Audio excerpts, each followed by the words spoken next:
ایاک نعبد و ایاک نستعین، اے اللہ، اے پروردگار، ہم تیری ہی عبادت کرتے ہیں اور تجھ سے ہی مدد کرتے ہیں۔ تو عبادت کسے کہتے ہیں؟ پہلے عبادت کا مطلب سنو۔ عبادت کا مفہوم یہ ہے کہ کسی کی تعظیم کرنا، اس کو عبادت کے لائق سمجھتے ہوئے، یہ عبادت۔ کسی کی تعظیم کرنا، کسی کی عزت کرنا، کسی کا ادب کرنا، عبادت کے لائق سمجھتے ہوئے یہ عبادت۔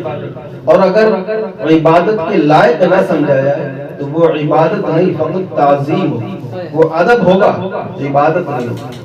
اسی طرح سے آپ نماز پڑھتے ہیں، نماز میں ہاتھ باندھ کے کھڑے ہوتے ہیں، ادب کے ساتھ، تعظیم کے ساتھ کھڑے ہوتے ہیں نماز میں ہاتھ باندھ کے، تو یہ عبادت۔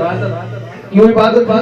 کہ آپ جس کی بارگاہ میں کھڑے ہیں اس کے لیے آپ کی دل میں نیت ہے کہ میں اپنے رب کی بارگاہ میں، معبود برحق کی بارگاہ میں کھڑا ہوں، تو عبادت کی نیت سے اس کو عبادت کے لائق سمجھتے ہوئے اس کی تعظیم کر رہے ہیں، تو اس بنا پر یہاں پر یہ عبادت ہوگی۔ اور یہی ہاتھ باندھ کر کھڑا ہونا استاد کے سامنے ہونا، ماں باپ کے سامنے ہونا، پیر و مرشد کے سامنے ہونا، صاحب مزار کے سامنے ہونا، وہاں پر بھی ہاتھ باندھ کے کھڑے ہوں گے تو عبادت نہیں ہوگی، تعظیم ہوگی، ادب ہوگا، عبادت نہیں ہوگی۔ اس لیے کہ اگر ماں باپ کے سامنے کھڑے ہاتھ باندھ کے تو ان کو عبادت کے لائق سمجھتے ہوئے نہیں، بلکہ ان کو اللہ کا بندہ اور ان کو ادب کے ساتھ، وہ اللہ نے ان کو مرتبہ دیا اس لیے ان کے سامنے ادب کے ساتھ کھڑے۔ اگر صاحب مزار کے سامنے کھڑے ہوں گے تو اس لیے کھڑے ہوں گے کہ یہ خدا نہیں ہے، یہ معبود نہیں ہے، یہ عبادت کے لائق نہیں، اللہ کے محبوب ہیں، ان کا ادب کرنے کے لیے ہاتھ باندھ کے کھڑے۔ تو اگر تعظیم کے ساتھ میں عبادت کی نیت بھی آ گئی، عبادت کے لائق سمجھتے ہوئے کھڑے ہاتھ باندھا، تو سمجھ لیں آپ کہ وہ عبادت کے لائق اگر ہے تب تو وہ عبادت ہے، اور عبادت کے لائق نہیں اور عبادت کے لائق نیت نہیں کی تو تعظیم ہے۔ اس لیے اولیاء کرام کی مزارات پہ ہم جاتے ہیں تو وہاں پر ہم ہاتھ باندھ کھڑے ہوتے ہیں، تو ہم ان کے ادب میں، ان کی محبت میں، تعظیم کے لیے کھڑے ہوتے ہیں، تو وہاں پر ایسے کھڑا ہونا یہ بہتر ہے اور اچھا ہے۔ اب عبادت، ایاک نعبد، اے اللہ ہم تیری ہی عبادت کرتے ہیں۔ اب اس آیت کریمہ میں کچھ اسرار و نکات ہیں، کچھ نکتے ہیں، وہ بیان کرتے ہیں۔ آیت کریمہ میں فرمایا ہے ایاک نعبد، اے اللہ، اے پروردگار ہم تیری ہی عبادت کرتے ہیں۔ اب اس کا ترجمہ مفہومی سمجھیں۔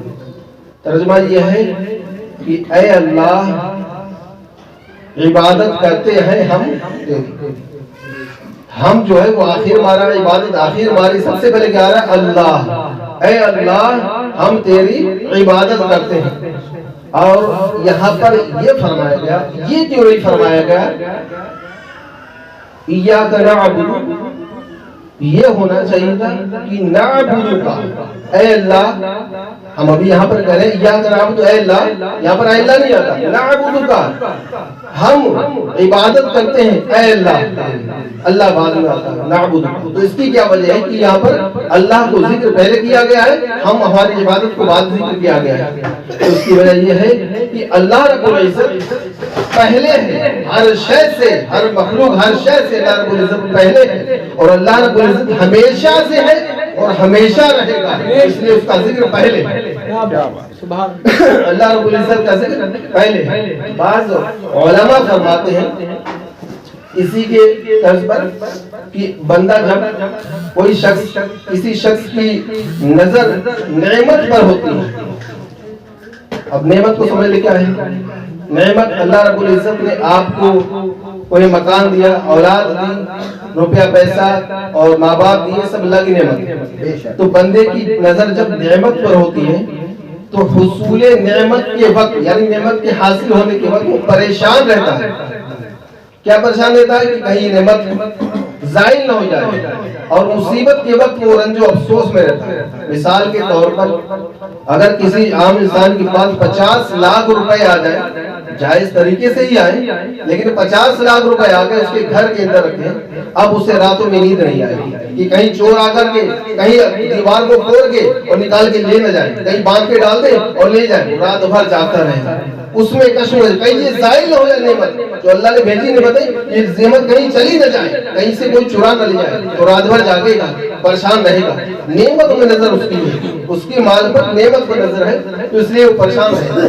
اور اگر وہ نعمت ضائع ہو گئی، بائی چانس کوئی اگر چرا کے لے گیا، تو اب وہ افسوس میں، رنج میں پریشان رہے گا کہ یہ کیا ہو گیا، اور وہ اللہ تعالیٰ سے بھی شکوہ و شکایت کرے گا کہ اللہ تو نے یہ کیا کر دیا، معاذ اللہ، نہ جانے کیا کیا بولنے لگے، اس لیے کہ اس کی نظر تو مال اور نعمت ہے، لیکن جس کی نظر نعمت دینے والے یعنی منعم پر ہوگی، اور جس کی نظر مصیبت میں مبتلا کرنے والے اللہ رب العزت پر ہوگی، وہ ہم کبھی پریشان نہیں ہوگا بلکہ خوشحال ہوگا، وہ ہمیشہ خوش رہے گا جس کی نظر اللہ رب العزت پر اور منعم پر ہو۔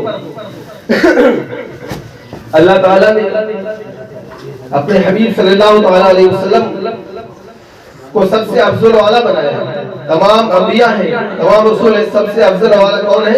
ہمارے نبی صلی اللہ علیہ وسلم، اور تمام کتابیں ہیں، تمام صحیفے ہیں، تورات، زبور، انجیل وغیرہ تمام صحیفے ہیں، تمام کتابیں ہیں، اور تمام کتابوں میں افضل والا کون ہے؟ قرآن کریم ہے، جو اللہ رب العزت نے اپنے محبوب پر نازل فرمایا۔ اب ذات اور صفات کو سمجھ لیں کہ اللہ رب العزت نے، آپ لوگ ذرا سننے کی کوشش کریں، اللہ رب العزت نے حضرت موسیٰ علیہ السلام جو اللہ کے نبی ہیں، بے شک حضرت موسیٰ علیہ السلام کی امت سے کیا فرمایا؟ فَاذْكُرُوا نِعْمَتِي، میری نعمت کا ذکر کرو، میری نعمت کو یاد کرو۔ کیا فرمایا؟ نعمت کو یاد کرو، یعنی فرمایا کہ مجھے یاد کرو، میرا ذکر کرو۔ کیا فرمایا؟ کہ میری نعمت کو یاد کرو، میری نعمت کا ذکر کرو۔ یہ کسے فرمایا؟ موسیٰ علیہ السلام کی امت سے۔ اب آئیے محبوب کبریا کی بات، نبی اکرم صلی اللہ علیہ وسلم جو سید الانبیاء ہیں، تاجدار انبیاء ہیں، اللہ کے محبوب ہیں، اور تمام مخلوق میں سب سے اشرف ہیں، اور اللہ تبارک و تعالیٰ نے اپنے محبوب کی امت سے کہا، کیونکہ امت بھی تمام امتوں میں افضل والا ہے، تو موسیٰ علیہ السلام کی امت سے کیا فرمایا؟ فَاذْكُرُوا نِعْمَتِي، میری نعمت کو یاد کرو، میری نعمت کا ذکر کرو۔ اور حضور کی امت سے کیا فرمایا؟ فَاذْكُرُونِي أَذْكُرْكُمْ، تم مجھے یاد کرو، ہم تمہارا ذکر کریں۔ کیا بات! وہاں پر صرف نعمت تک رسائی، صرف نعمت تک پہنچ ہے، یہاں خدا رب العزت نے، اللہ رب العزت نے نعمت تک نہیں رکھا، اپنے محبوب کی امت کو اپنے تک رسائی کریں، اپنے تک پہنچائے کہ تم مجھے یاد کرو اور ہم تمہارا ذکر کریں۔ تو اللہ رب العزت نے وہی قرآن اپنے حبیب صلی اللہ علیہ وسلم پر نازل فرمایا، اسی قرآن میں آیت کریمہ فرمائے، ایاک نعبد، اے اللہ ہم تیری ہی بات کرتے ہیں۔ تو اللہ رب العزت نے یہاں پر رب کے نام کو ہی سب سے افضل والا رکھا اور اول رکھا، اور سب سے پہلے یہی ذکر آیا کہ اے اللہ، اس کے بعد میں ہمارا ذکر ہو، ہماری جو ہم عبادت کرتے ہیں اس کا ذکر آیا۔ اسی آیت کریمہ میں ایک نقطہ اور،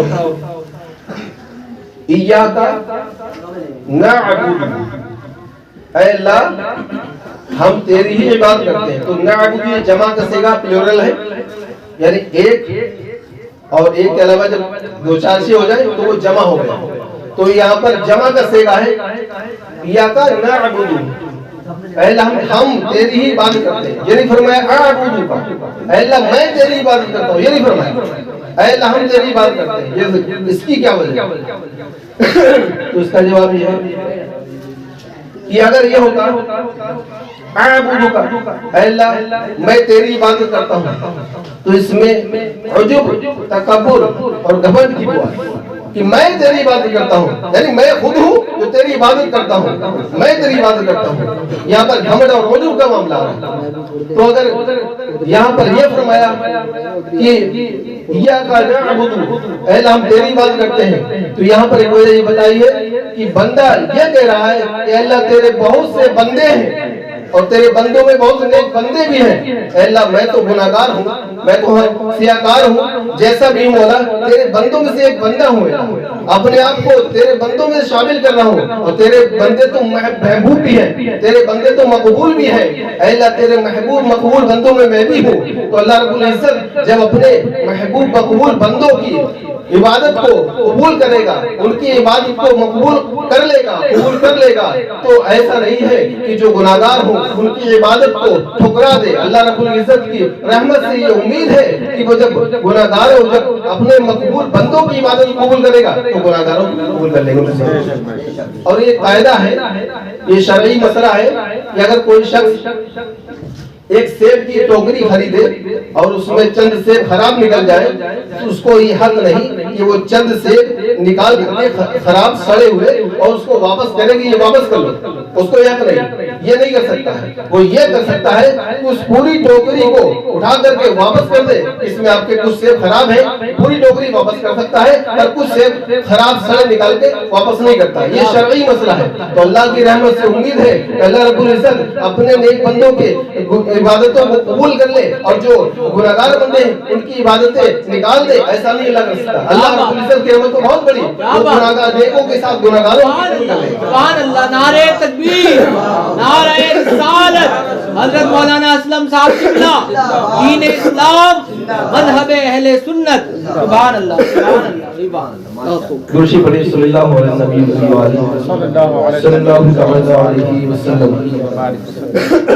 سلام علیک یا رسول اللہ صلی اللہ تعالی علیہ وسلم. سبحان اللہ, سبحان اللہ.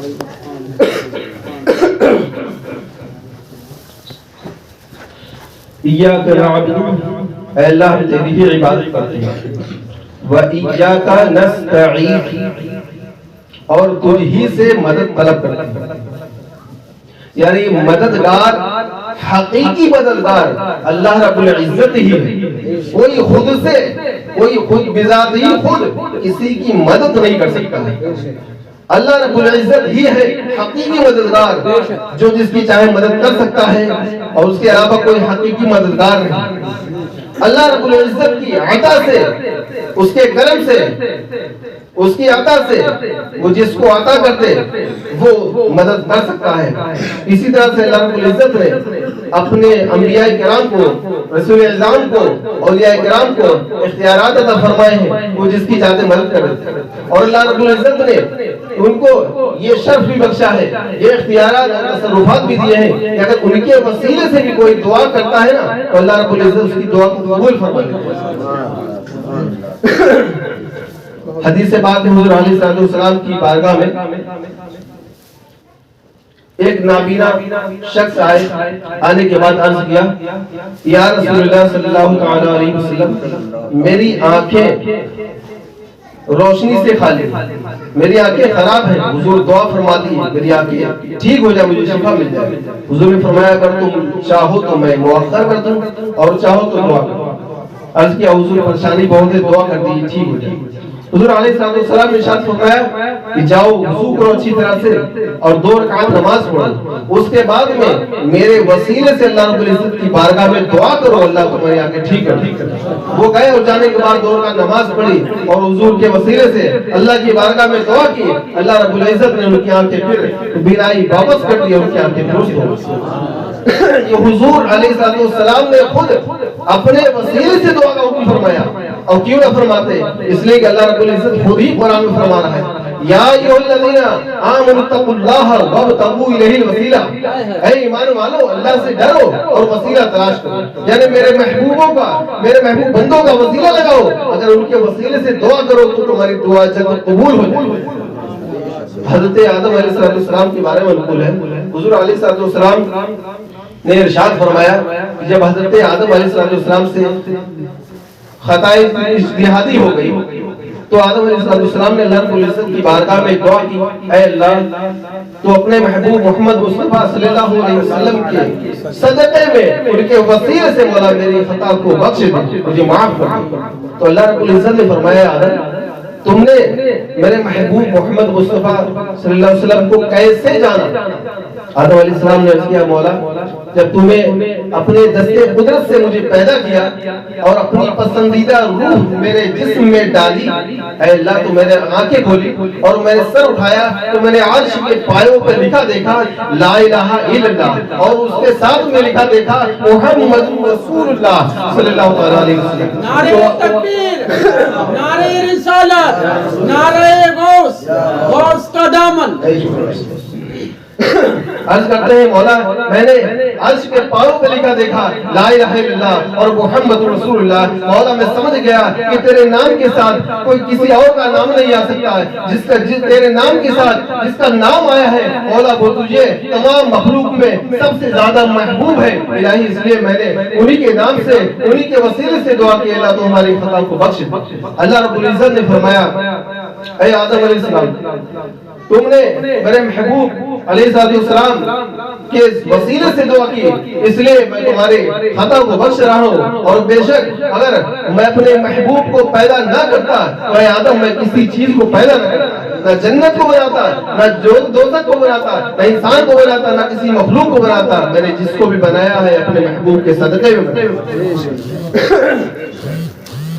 حضور علیہ السلام کے وسیلے سے دعائیں قبول ہوتی ہیں، اور اللہ رب العزت نے اپنے محبوب بندوں کو انبیاء کرام یا اولیاء کرام ان کو اختیار و تصرفات بھی دیے ہیں کہ وہ جس کو چاہیں اس کی مدد کر سکتے ہیں۔ اولیاء کرام میں سید الاولیاء حضرت شیخ عبد القادر جیلانی غوث اعظم رضی اللہ تعالیٰ عنہ، جن کے بارے میں جن کی کرامتیں بڑی مشہور ہیں، جن کی دستگیری بڑی مشہور ہے، آپ کو اللہ رب العزت نے بہت اختیار، بہت تصرفات دی ہیں، بہت پاور دیا، بڑی قوت دی ہے، جس کی چاہتے اس کی مدد فرمائے۔ آپ کے بارے میں منقول ہے کہ آپ ایک مرتبہ اپنے مدرسے میں درس و تدریس فرما رہے تھے، بچے بیٹھے ہوئے تھے، طلبہ بیٹھے ہوئے تھے، اچانک کیا ہوتا ہے سرکار غوث اعظم کا چہرے مبارک سرخ ہو جاتا ہے اور آپ اپنے دست مبارک ہاتھ مبارک کو چادر کے اندر ڈال دیتے ہیں۔ چادر کے اندر ڈالنے کے بعد کچھ لمحوں کے بعد آپ ہاتھ کو باہر نکالتے ہیں تو کیا دیکھتے ہیں بچے کہ آپ کی آستین مبارک سے پانی ٹپک رہا ہوتا ہے، آپ کی آستین مبارک بھیگ ہوتی ہے۔ 2 مہینے گزر جاتے ہیں، 2 مہینے گزرنے کے بعد میں کیا ہوتا ہے کہ بحری سفر کر کے، سمندری سفر کر کے قافلہ آتا ہے، اور قافلہ سرکار غوث اعظم کی بارگاہ میں حاضر ہوتا ہے، اور آنے کے بعد آپ کو تحفہ و تحائف دیتے ہیں، نذرانہ پیش کرتے ہیں، اور کرنے کے بعد میں بیٹھ جاتے ہیں۔ وہی بچے جو اس وقت بیٹھے ہوئے تھے وہ بچے بھی حاضر ہوئے ہوتے ہیں، اور حضور غوث اعظم ان بچوں کے سامنے فرماتے ہیں کہ تمہارے سفر میں کیا معاملہ رہا، تو وہ سناتے ہیں حضور ہم لوگ سمندر میں اپنی کشتی پر سوار تھے اور ہم لوگ سفر کر رہے تھے، بہت ہی پرسکون سمندر تھا، سکون کی حالت تھی، کوئی پریشانی نہیں تھی۔ حضور اچانک ایسی ہوا چلتی ہے، ایسی ہوا چلتی ہے، ایسا طوفان آتا ہے کہ ہماری کشتی ڈگمگانے لگتی ہے، ہمیں یہ خوف ہونے لگتا ہے کہ ہم کہیں ڈوب نہ جائیں، کہیں ہم یہاں پر ختم نہ ہو جائیں۔ فرماتے وہ عرض کرتے ہیں حضور ہماری زبان سے بے ساختہ نکلا یا سیدی عبد القادر، یعنی ہم نے حضور غوث اعظم کو پکارا، ہم نے آپ سے مدد طلب کی، یا غوث اعظم اللہ کے لیے ہماری مدد فرمائیے۔ ہم نے جیسے ہی یہ آپ کو پکارا ایسے ہی غوث اعظم کا نام لیا، اچانک کیا دیکھتے ہیں کہ سمندر کے اندر سے ایک ہاتھ نکلتا ہے اور اس ہاتھ نے ہماری کشتی کو سنبھال لیا اور ہم لوگ ڈوبنے سے بچ گئے۔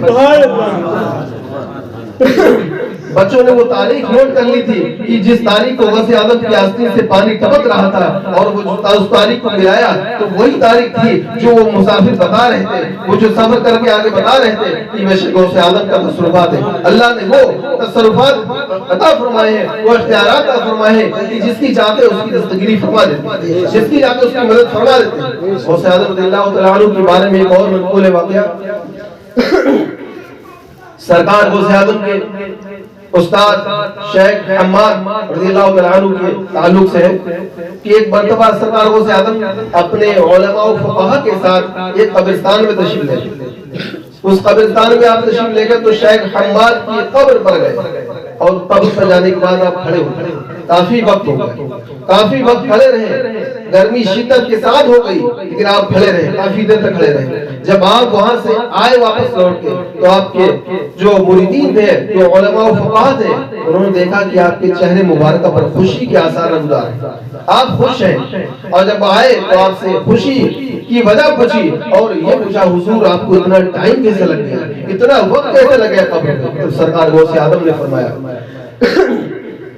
کہ میں اپنے استاد شیخ حماد کے ساتھ اور ان کی جماعت کے ساتھ ایک مرتبہ جا رہا تھا جمعے کے دن، شعبان کا مہینہ، وسط شعبان یعنی بیچ شعبان کی بیچ مہینے میں جمعے کے دن جمعے کی نماز پڑھنے کے لیے جا رہے تھے۔ تو ہم لوگ جب ایک نہر کے اوپر سے پل بنا تھا اور ہم جب اس پل کے اوپر سے چڑھے اور جب بیچ پل پر پہنچے تو فرماتے ہیں کہ شیخ حماد نے اپنے دائیں ہاتھ سے مجھے دھکا دیا اور میں اس پل سے اس نہر میں نیچے جا کر گرا۔ فرماتے ہیں کہ سخت سردی کے دن تھے، پانی بہت ٹھنڈا تھا۔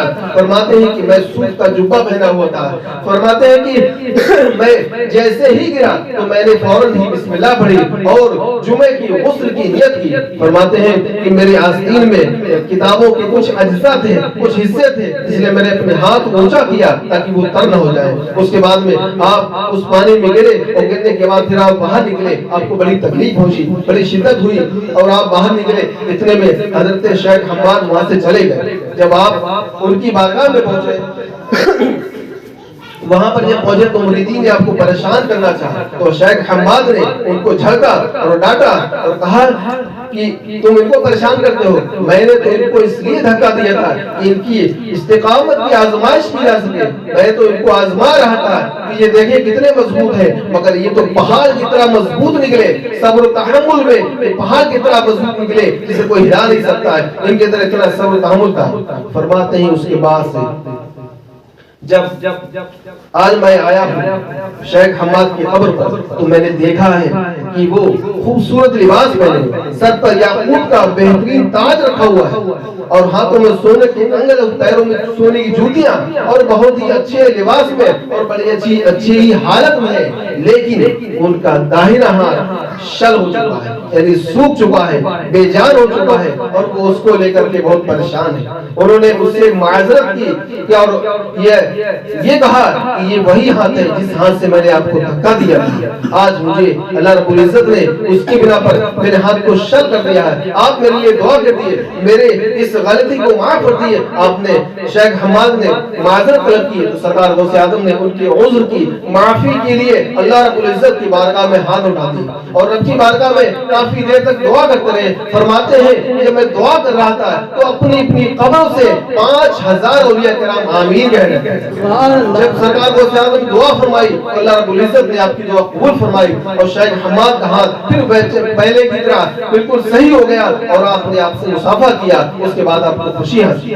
نعرہ تکبیر، نعرہ رسالت، نعرہ غوث، غوث کا دامن، یہ ہے بابا سرکار غوث اعظم رضی اللہ تعالی عنہ کی دستگیری، یا آپ نے اپنے استاد کی بھی دستگیری فرمائی، اپنے استاد کی بھی مدد فرمائی اور وہاں قبر میں بھی آپ کی مدد فرمائی اور اس سے یہ بھی پتہ چلا کہ اللہ رب العزت نے سرکار غوث اعظم کو کیا مرتبہ عطا فرمایا کہ آپ کے استاد نے کوئی غلط نیت سے آپ کو دھکا نہیں دیا تھا بلکہ آزمائش کے لیے کہ دیکھیں یہ مضبوط ہو پائیں گے نہیں، یہ مضبوط ہے نہیں، اس آزمائش کے لیے دھکا دیا تھا مگر خدا کو وہ بھی گوارا نہ ہوا۔ غوث اعظم کا وہ مرتبہ ہے اللہ رب العزت نے ایسا اختیار دیا، ایسا تصرفات عطا کیے ہیں کہ جس کی چاہتے ہیں اس کی دستگیری فرما دیتے ہیں۔